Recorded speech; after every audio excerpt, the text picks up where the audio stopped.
Vamos lá. Raiva nos relacionamentos. Aula avançada da nossa comunidade Vida Abundante. Lá na comunidade, essa semana a gente está conversando bastante sobre as heranças ancestrais e a expressão da raiva no relacionamento. E é isso que a gente vai falar hoje aqui. Vamos conversar sobre esse assunto. Vai logo aí já anotando as suas perguntas sobre raiva no relacionamento, como lidar, como identificar. Eu vou falar tudo isso aqui. Como identificar, como lidar com a raiva no relacionamento, para você poder expressar o que você quer, sem a sensação de que você está sendo agressivo, de que está sendo abusivo. Vamos começar falando sobre, então, o conceito de raiva. O que é? Como que a gente define a raiva? E se ela tem alguma utilidade na nossa vida mesmo? Vamos ver. Né? É bom sentir raiva? Sim, é bom sentir raiva. Toda vez que a gente sente raiva, a gente está demonstrando que está insatisfeito com uma situação, que não está bom, que algo precisa mudar. E, na maioria das vezes, a gente acaba aprendendo alguma coisa com a situação que envolve a raiva. Agora, quando é que a raiva te atrapalha? Quando ela sai descontrolada. Quando você tem um acesso de raiva descontrolado, igual uma criança, aonde você não fala sem pensar, você não mede as consequências do que você está fazendo, aí geralmente você só aprende na dor, né? As consequências sempre são ruins e o que você aprende não é muito legal. Então, a raiva descontrolada é que a gente tem que evitar. Eu vou falar como a gente vai conseguir entrar em contato com essa raiva e conseguir expressar ela de uma forma organizada, de uma forma em equilíbrio, para que a interação realmente melhore, para que a relação melhore. Agora vamos lá. O que é a raiva de verdade? O que esse sentimento de raiva representa? Como eu falei, indica que você está numa situação que não está boa, que algo precisa melhorar. Então, o que eu quero que melhore? O outro. A raiva, ela basicamente, ela diz, eu não te aceito, eu não aceito o que está vindo de você. E eu quero que você mude. Só que algumas coisas não mudam, não podem ser mudadas.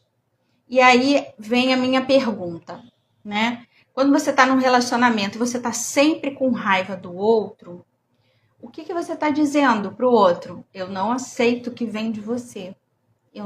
Muitas vezes a gente fala as palavras mesmo. Eu não te aceito, eu não aceito isso que você faz comigo. E aí você fica numa expectativa de que o outro vai, de alguma forma, entender que ele precisa mudar e que ele vai mudar só pelo fato de você falar, de você reclamar, de você dizer que não gosta do que está acontecendo. E na maioria das vezes isso é frustrante. O outro realmente ele não quer mudar porque você talvez esteja falando de algo dele que é da estrutura de personalidade dessa pessoa. E aí essa pessoa dificilmente vai mudar. Em outras situações, né, que essa raiva vem, ela vem porque eu vou explicar mais o que isso tem a ver com a nossa família, com as nossas origens, mas a gente tem um desejo de que aquela pessoa se transforme. E aí a minha pergunta é, será que eu tenho mesmo que transformar o outro? Será que eu não posso deixar o outro ser quem ele é? Que eu vou ter que ficar convivendo com alguém sempre na expectativa e fazendo tentativas para que o outro mude completamente, que ele seja outra pessoa, porque às vezes a ideia é que o outro seja outra pessoa mesmo.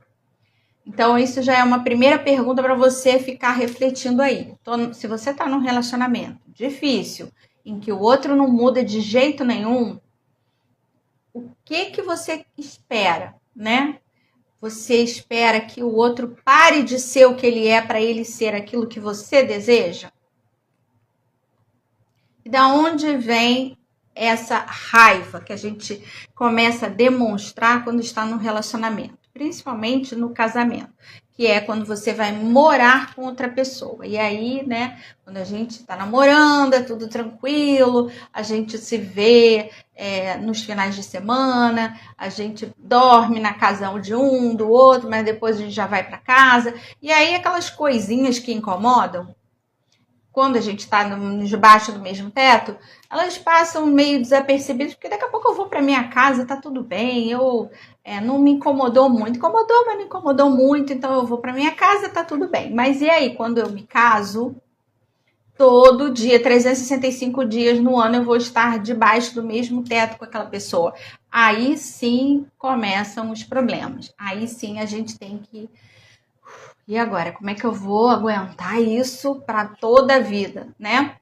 Então, a origem da raiva, ela tem a ver com o que eu aprendi na minha família e o que o outro aprendeu na família dele. E agora que a gente vive debaixo do mesmo teto, a gente vai ter que conciliar esses aprendizados, esse jeito de viver, esse jeitinho de ser e ter respeito, paciência e aceitação com o outro.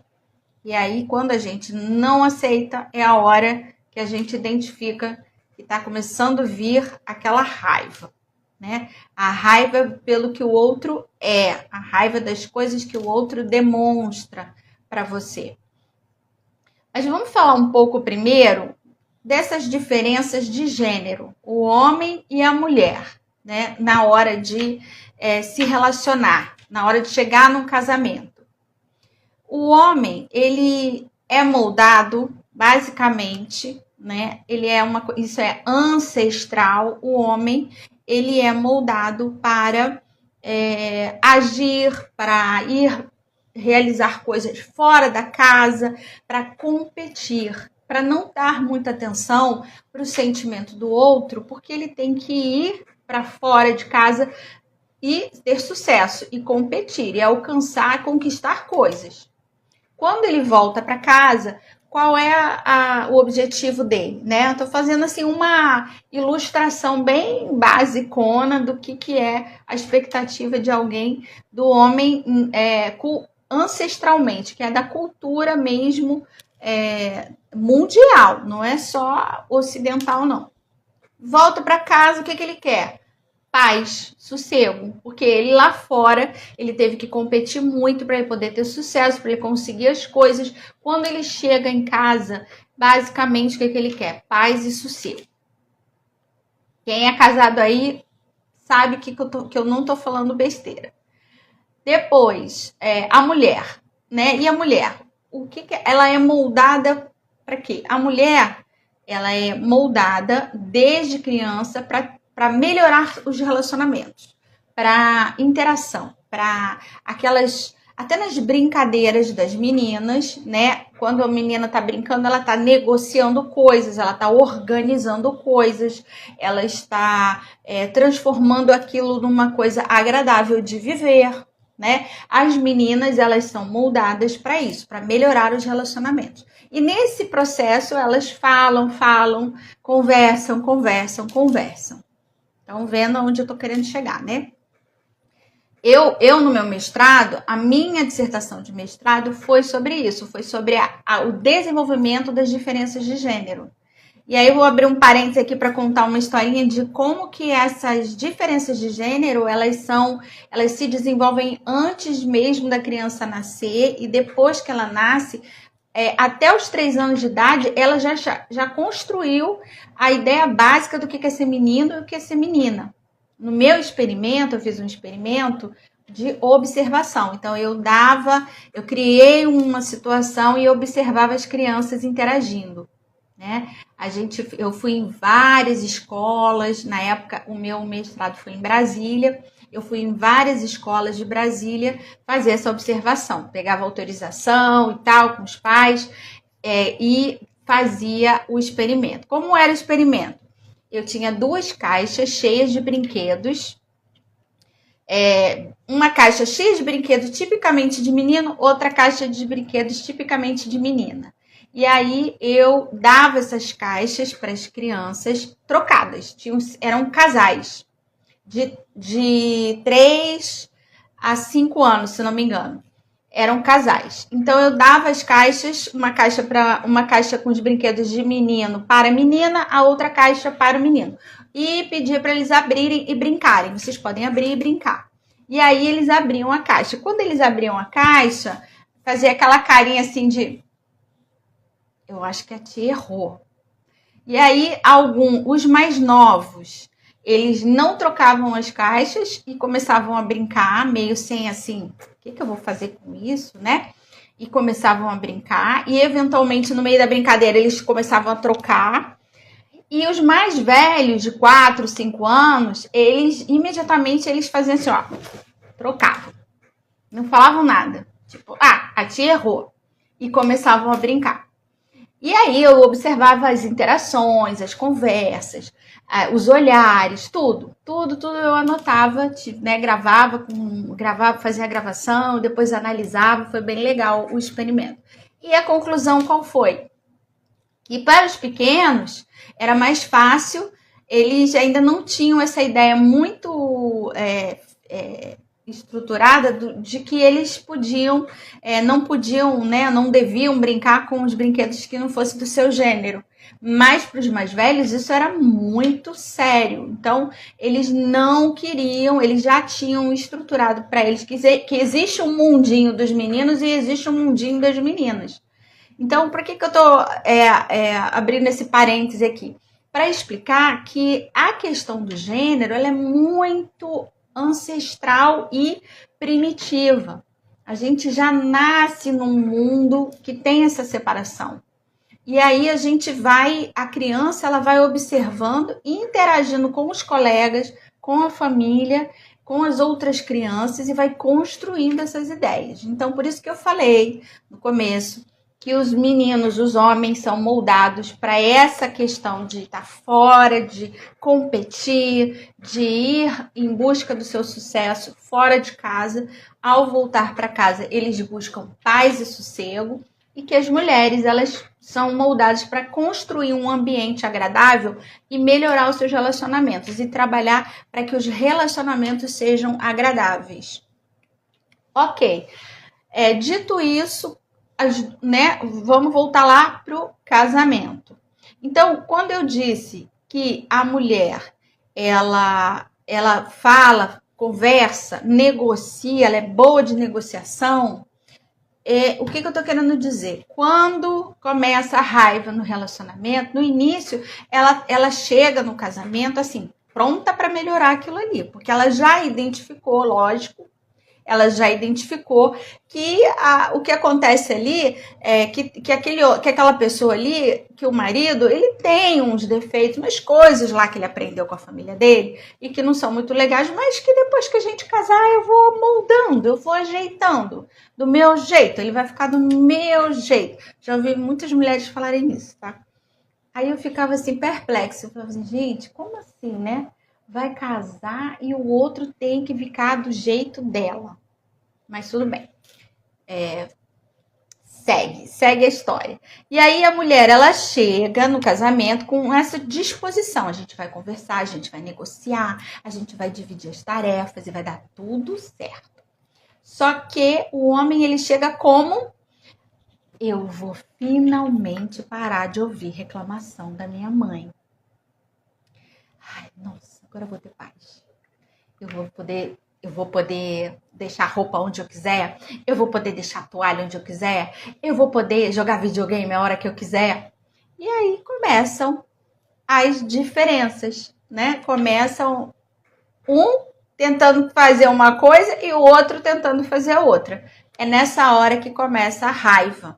É nessa hora que começa a vir aquela insatisfação com o outro. E as reclamações começam. E a mulher, por que todo homem fala, ai, nossa, mas fala muita DR? Porque a mulher, ela tem essa facilidade para negociar e ela gosta de conversar para resolver a relação, para resolver os relacionamentos. E o homem, o que ele faz quando ele está com raiva, quando ele está aborrecido? Ele, se fecha, ele não quer conversar, ele meio que ignora, ele fica calado, ele fica indiferente, ele não faz o que a outra pessoa pede. Essa é a maneira dele demonstrar raiva. A mulher, ela vai ficando cada vez mais reclamando. E o homem cada vez mais mudo e passivo. Toda aquela potência, aquela masculinidade que ele usa lá fora para conquistar tudo que ele tem que conquistar no trabalho, em casa aquilo some, desaparece e vira aquela pessoa passiva que não consegue trocar uma lâmpada. Por quê? Raiva. Por quê? A minha expectativa era uma coisa e agora eu tô tendo outra.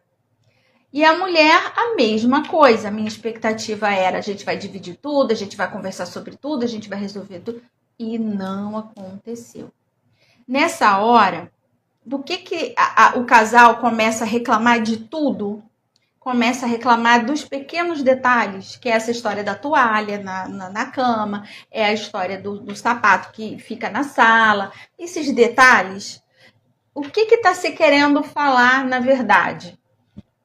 Está se querendo falar sobre poder no relacionamento, sobre autonomia, sobre desejo de liberdade, sobre desejo de ter o comando sobre a própria vida. Só que agora ali tem um casal, tem dois. Não é mais um aqui na minha casa que de vez em quando encontra comigo e outro lá na casa dele.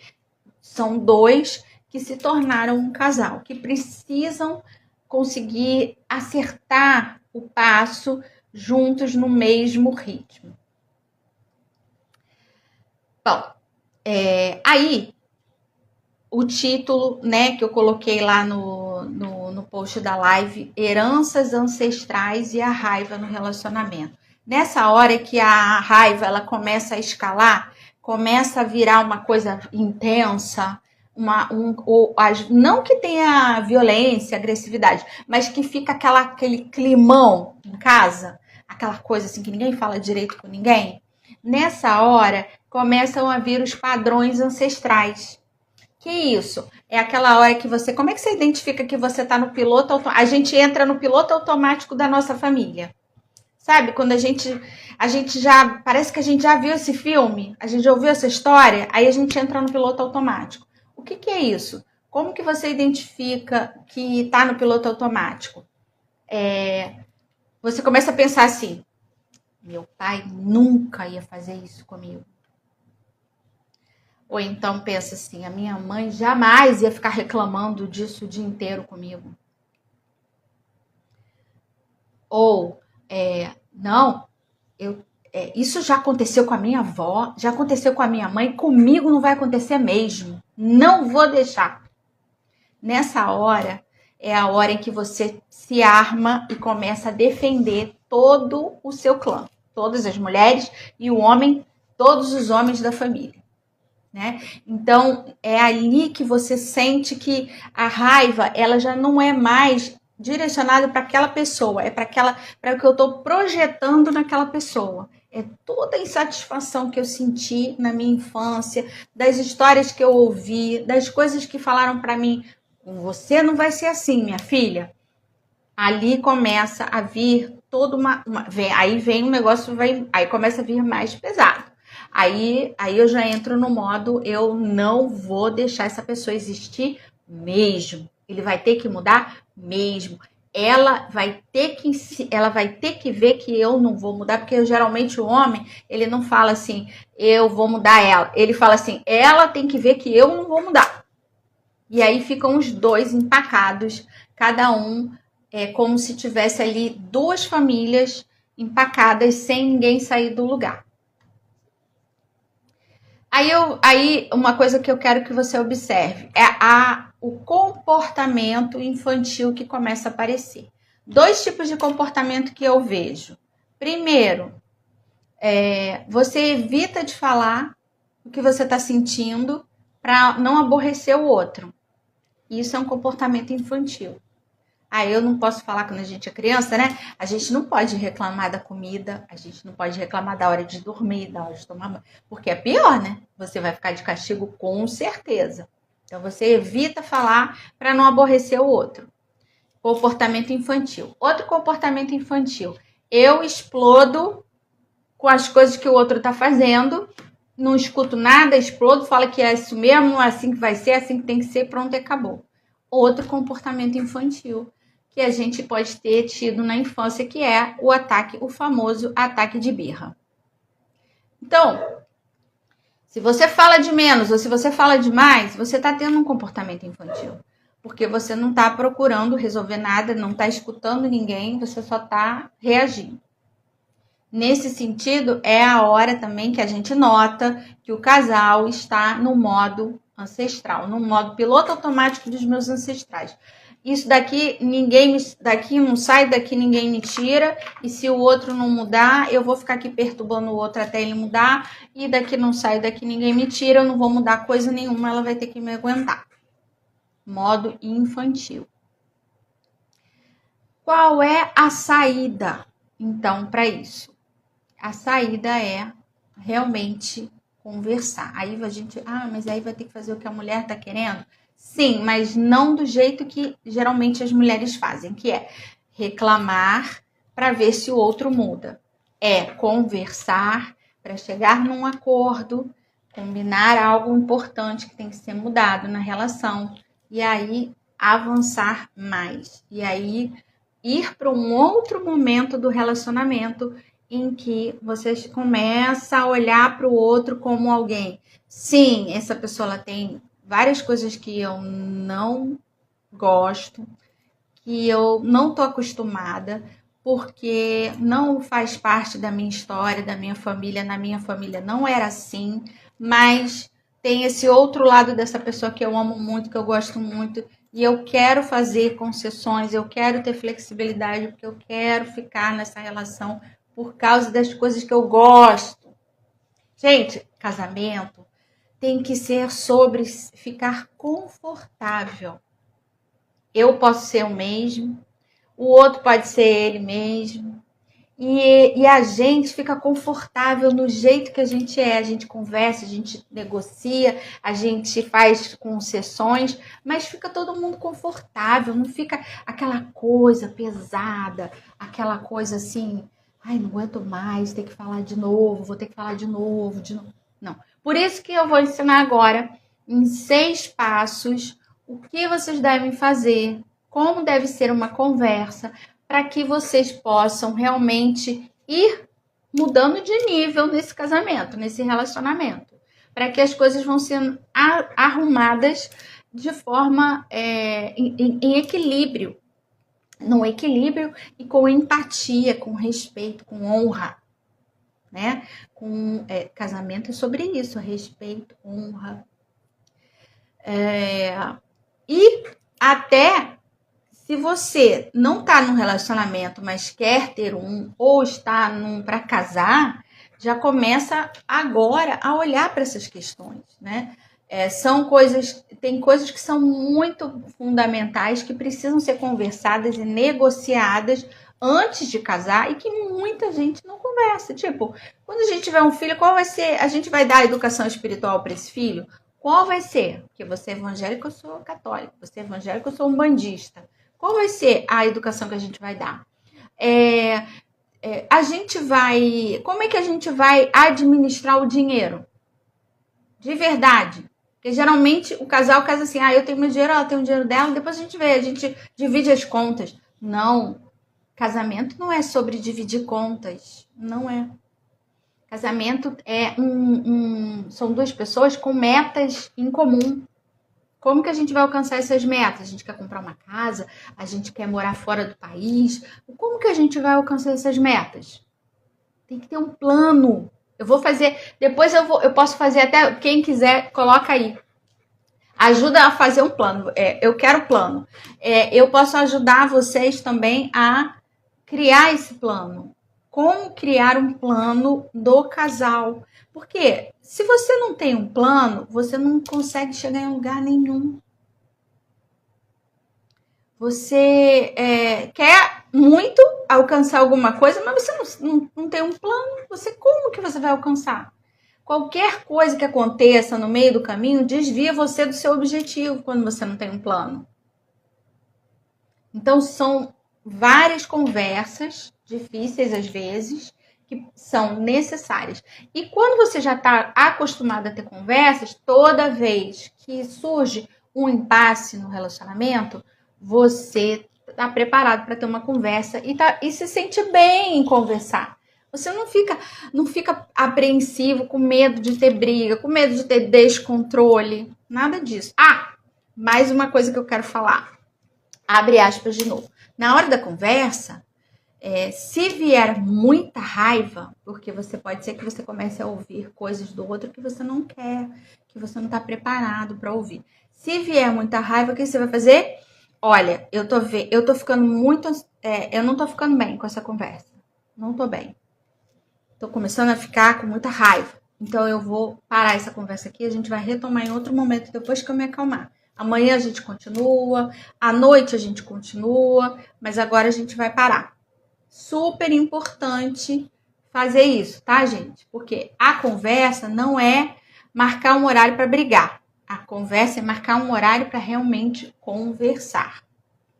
Vamos lá. Quais são os passos, então, para ter uma conversa boa e eficaz, que realmente surta uma melhora no relacionamento? Primeiro você vai se preparar com o motivo. O motivo tem que ser um só, gente, daquela conversa. Não pode trazer 5 tópicos para falar ali, porque vai dar ruim. Vocês vão se perder e aí pode vir a raiva, o descontrole e aí sim virar uma discussão. Então, primeiro passo, escolha um assunto que está te incomodando e que você quer resolver. Segundo passo, o que está incomodando, qual é o que o outro está fazendo, o que está atrapalhando, o que realmente está fazendo com que você sinta raiva, com que você fique decepcionado, com que você veja que as coisas não estão fluindo do jeito que você queria. Então, o outro não te apoia, o outro não te escuta, o outro não está cooperando com alguma coisa que é importante para você. O que está te incomodando? Terceiro, fale sobre os seus objetivos ali, né? Eu quero mudar essa situação da nossa relação porque o meu objetivo é que a gente possa chegar em tal lugar na nossa relação. Então, por isso que é importante para mim. E o que eu quero que aconteça? Como que eu acho que isso deve acontecer? Essa mudança. Né? Você está numa conversa difícil e você precisa ter argumentos. Então, você começa já também a usar as técnicas de negociação, que é só você pesquisar aí na internet, técnicas de negociação, que você vai encontrar um monte de aula sobre isso. Tem que ouvir com atenção para você poder ter argumentos. Você tem que saber responder as negativas. Quando a pessoa fala, não, eu acho que isso não tem nada a ver, eu acho que não precisa fazer assim. E aí você vai, responde, né? Por que é bom, por que é importante, qual a vantagem que você pode dar para o outro. Para você conseguir alguma coisa de alguém, o outro ele precisa sentir que aquilo vai ser vantagem para ele também. Não é só porque você quer. É porque o outro vai ver que é bom para ele também. Então, o que você pode trazer de argumentos para o outro ver que aquilo vai ser bom para ele também, né? Não é só para satisfazer a sua vontade, é porque vai ser bom para a relação. Feito isso, você começa a montar, né, o que você espera, né, que aconteça. Mas, veja, você quer alguma coisa, mas você não pode ter expectativa de que vai acontecer exatamente o que você quer. Você, na verdade, não tem que ter expectativa nenhuma com o outro, porque o outro, ele não estava querendo mudança, para começar. Se é você que está chamando o outro para uma conversa, muito provavelmente o outro está vivendo a vidinha dele lá e não está achando que tem nada errado. Ou se ele está achando, ele não quer conversar. Ele quer deixar tudo como está. E você que está querendo a mudança. Então, não tem expectativa de que algo vai realmente mudar.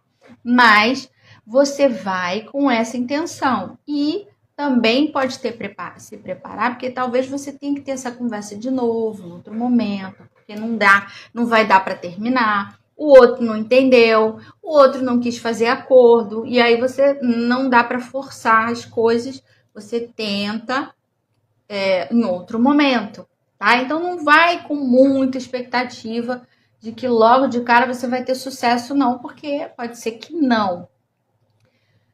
Quinto passo é você definir os seus limites. O que você aceita, o que você não aceita, o que você pode ter flexibilidade, o que você não pode ter flexibilidade.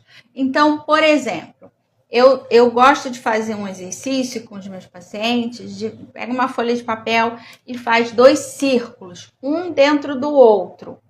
No círculo menor, você vai colocar o que você não negocia, é inegociável.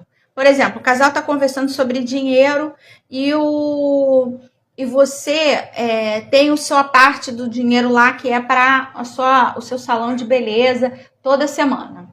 E aí, na hora de, a gente tem que cortar isso, tem que cortar aquilo, e vamos cortar o seu salão. Aí você, não, isso aqui é inegociável. Isso aqui para mim é muito importante, é minha autoestima, não vou cortar. Então, você tem que ter consciência do que é inegociável e do que é negociável. Aí, no círculo maior, você vai colocar o que é negociável, porque você pode ter flexibilidade naquele assunto que vai ser conversado, né? Eu, todo dia, quem leva os meninos para o colégio sou eu, mas eu quero sair e ir para academia, e aí eu quero que o pai leve os meninos, porque eu vou mais cedo para academia. Então, o pai vai olhar aquilo ali e falar assim, ok, dá para flexibilizar isso, não tem problema, eu nunca levava, mas agora eu posso passar a levar.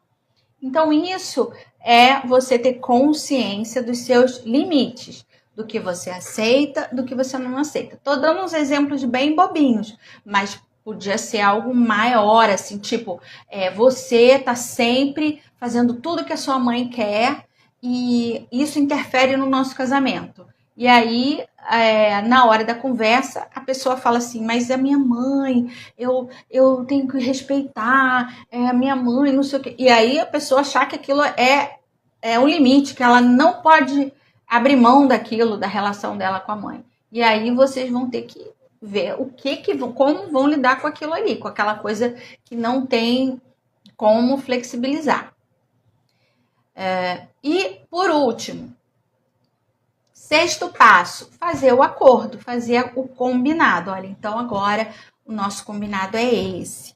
A gente pode até escrever o que foi combinado e deixar isso mais, assim, uma coisa, um compromisso. Agora a gente está com esse compromisso. E aí, toda vez que alguém escorregar, porque vai escorregar, porque se vocês estão no momento de raiva na relação, vocês estão no piloto automático dos ancestrais, com certeza. E aí vai dar aquela escorregada, vai reclamar, vai fingir que esqueceu, né? Ou vai esquecer mesmo que tinha que fazer tal coisa, vai deixar o outro na mão. Aí é só ir lá na pessoa e falar assim, olha, não foi isso que a gente combinou. Lembra que a gente combinou? E aí a outra pessoa, se ela estiver realmente comprometida, ela volta e te dá, né, uma outra oportunidade de vocês irem mudando aquela relação, de irem melhorando aquela relação. O que é importante nesse passo, isso aqui é um roteirinho que eu trouxe, mas o que é mais importante? A empatia, o respeito, o desejo de verdade de fazer aquilo dar certo e não o desejo de fazer prevalecer a sua vontade porque você acha que você sabe mais. Isso daí, gente, num relacionamento, isso acaba com o relacionamento. Achar que sabe mais que o outro sobre qualquer assunto. Você sempre tem que ir para uma conversa querendo com curiosidade como que o outro pensa sobre isso. Porque muitas vezes o que ele pensa tem muito a ver com o que ele aprendeu na família dele. Ele só está sendo leal àquilo que ele viveu lá. E se você souber argumentar, conversar, escutar, você vai ajudar essa pessoa a ver que naquele novo sistema familiar que está sendo criado, a gente pode fazer diferente. A gente pode criar algo novo. A gente não precisa reproduzir aquilo ali. Abandonem o medo de conversar. Abandone essa ideia de que se você conversar, o outro vai explodir. Porque isso pode ser algo que você viu no seu sistema familiar e você está com medo que aconteça, mas nem sempre vai acontecer. E se vocês fizerem esse pequeno, essa prática que eu ensinei de parar a conversa, se a conversa começar a ficar muito acalorada, nunca vai ter descontrole, porque vocês dois vão sempre respeitar esse limite um do outro. Mas experimentem, pratiquem. Agora, se alguém quiser fazer alguma pergunta, pode perguntar.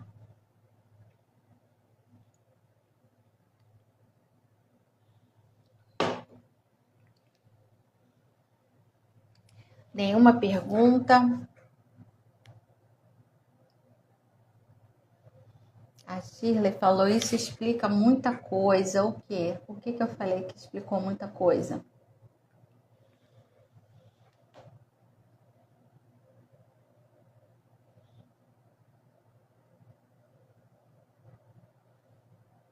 As dicas funcionam dentro da família também? Sim, sempre. Qualquer relacionamento você pode usar esses passos para ter uma conversa difícil com qualquer pessoa. Pai, mãe, irmão, qualquer pessoa. É muito bom. Ajuda muito a você manter o seu controle na hora da conversa. Não se perder nas emoções.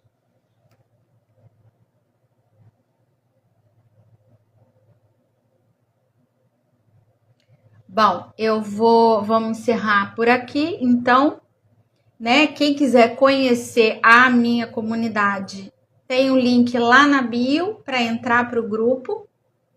A Shirley está falando aqui, comportamento masculino e feminino na raiva e toda essa clareza que você trouxe nos tópicos. Ah, sim. Existem diferenças de gênero, sim, Shirley, na maneira de lidar com a raiva. E são bem características. Eu, no meu consultório, eu vejo esse padrão mesmo. Da mulher que fala, quer conversar. E o homem, ele vai ficando assim, tão irritado com aquilo, que ele não quer conversar, ele quer paz. Ele não tem ele não consegue colocar limite no que ele quer falar, no que ele deseja que mude. Ele fica perdido no meio da conversa com a mulher e aí a raiva só aumenta. É bem característico.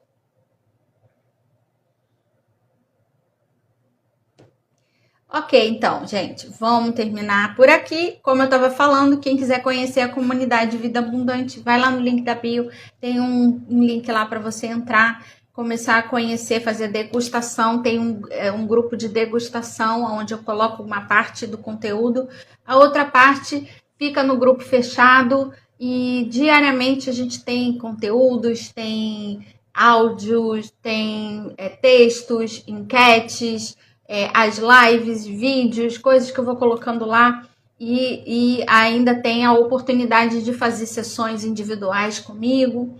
Então é bem legal o nosso trabalho lá dentro da comunidade, está sendo bem interessante. Quem quiser conhecer, vai lá no link da bio.